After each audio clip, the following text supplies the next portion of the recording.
Okay, so last week I wrote an essay around making a case, on how values-based marketing is affecting the youth. And so today I want to go a little bit deeper in that and try to expand on a few additional concepts, right? So let's start with values-based marketing, right? So, okay, 21st century, we saw this major shift towards this idea of values-based marketing. What does that mean, right? What is values-based marketing? It is essentially this realization that brand marketers had, okay, and this didn't start in the 21st century. It started in the 1930s, the 20th century with Edouard Bernays, where look, there was an observation: goods, they go obsolete. Goods have a lifetime, and eventually they go out of style, right? So what Edward Bernays realized with that observation is that if you tie values and a lifestyle, right, behind your product, the chances that that's going to outlast your competition or even the product itself is far greater than if you went down the path of advertising a product, right? And so values-based marketing made this jump. And this jump, once you make this jump, is really difficult to go back because the entire industry made this jump. So today, you don't sell a car anymore. You sell the possibility of reaching the most remote waterfalls in the world, being part of this group of explorers, right?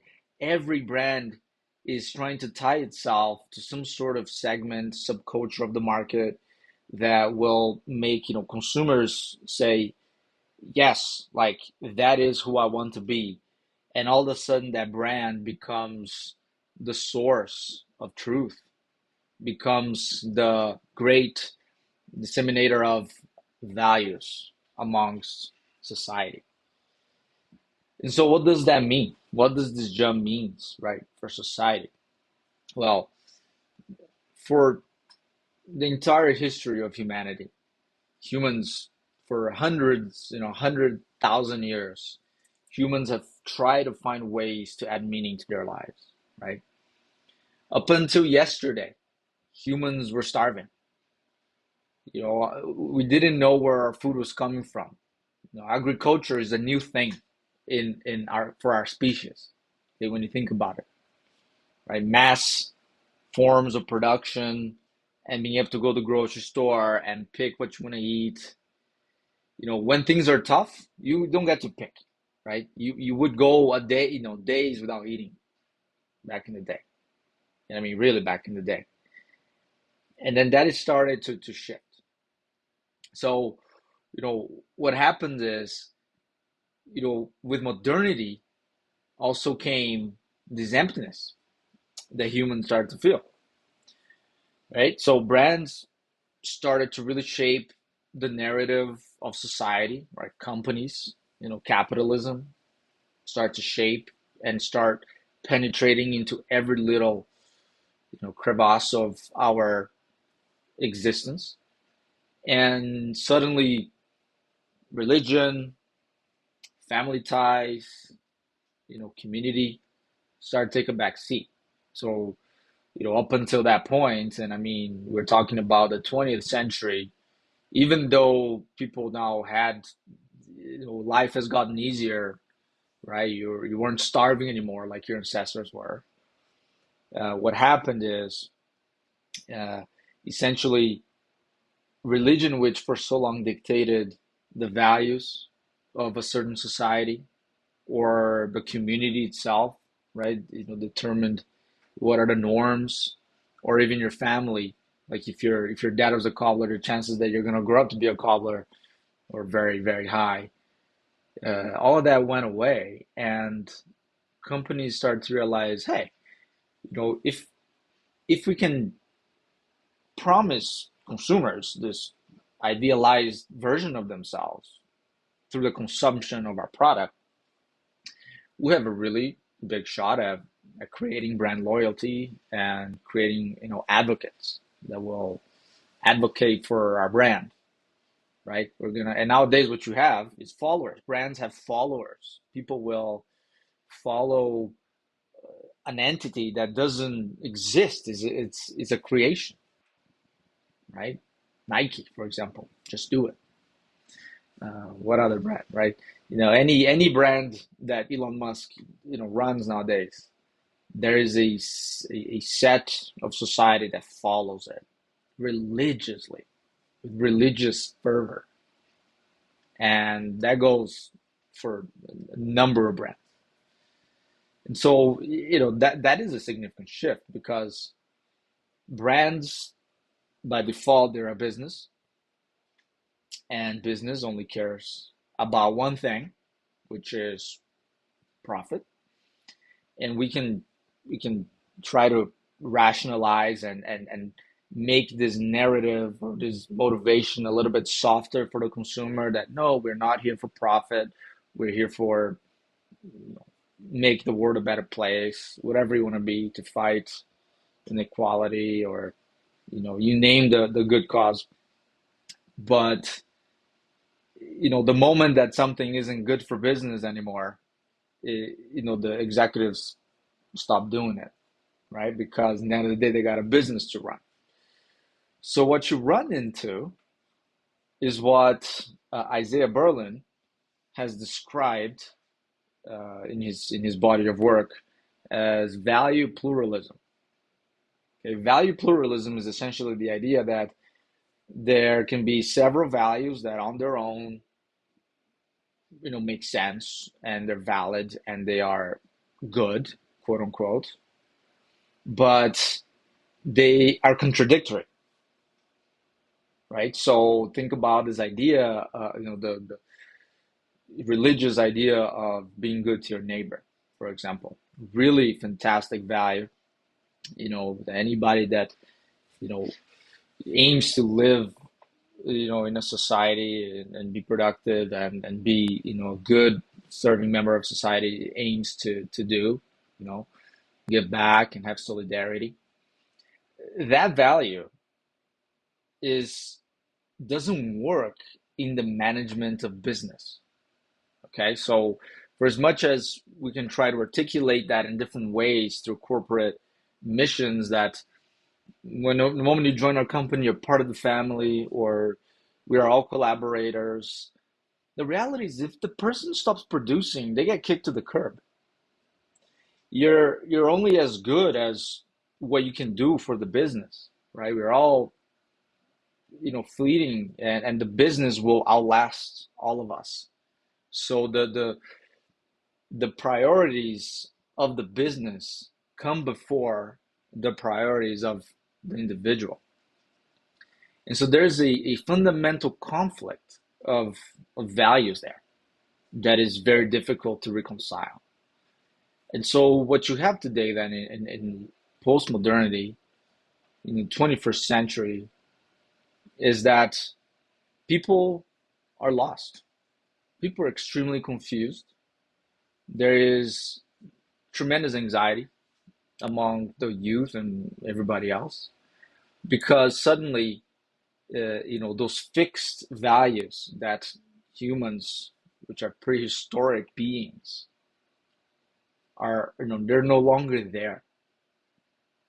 Brands and influencers are the ones really dictating the values of our society, and it's not evident, right? It's very well masked. Sometimes, oftentimes not intentionally. It's just the tapestry of modern society has gotten to this point where, if you're running a business, you want to get an influencer that's gonna get your brand in front of the right customers, right? And in the world of global brands, mass democratized media channels, a teen in a remote village in Brazil will be influenced by Kim Kardashian just as much as a millennial living in New York City, right? That dichotomy is incredibly difficult to for us prehistoric beings to make sense of, right? The realities of somebody in Brazil are very different than the realities of somebody in North America. But the brands nowadays are global, and they have this mass export of values and lifestyles and identities that reach every corner of the world. And so the question from this always becomes, look, okay, you know all of this, you place your finger on something that's very deep inside, but what are you going to do about it? And the truth is, not everything in life, as a matter of fact, most things in life don't have a practical purpose. This idea that everything needs to serve a purpose is an idea from the pragmatic school of thought, right? That emerged in the late 19th century US. That if it doesn't serve a purpose, it's not worth kind of worrying about or thinking about or even talking about. And just that idea, right? If it doesn't serve a purpose for what? In a capitalist society, a purpose to monetize, to make money, to be happier, right? And even this idea of being happier, right? I know Sigmund Freud and actually several philosophers uh, in Europe, Nietzsche included, and several others, always thought that this obsession with the pursuit of happiness that was taking place in the US was a silly pursuit because humans biologically, evolutionarily, okay, over the course of 150 years are wired not to be content. Because if you were content, okay, if in the past you were content with something, you were vulnerable to external forces. That could be a jaguar, that could be you didn't stock away enough food, whatever it may be, right? And people forget that this mentality held true up until yesterday. Modernity is a new phenomenon, and we are prehistoric beings navigating modernity. And that is extremely confusing for our primate brains to make sense of. And so, closing, right? There is, this element of globalization, this overarching veil of globalization over everything that we do, where it's no longer enough for you to sell to your entire town, your entire city, your entire state or country. You need to sell to all countries. You need to be able to sell your product in the Chinese market, Europe, Africa, Latin America. And what happens is when brands become the arbitrators of values, when brands are pounding their chests as the saviors against climate change, there's an inherent conflict, right, of values because what they're selling is a product or a service that promises their consumers to that they will be happier, that they will feel better, that they're getting closer to their goals. But the more we consume, the emptier we feel, and the more we take, the more the planet has to give.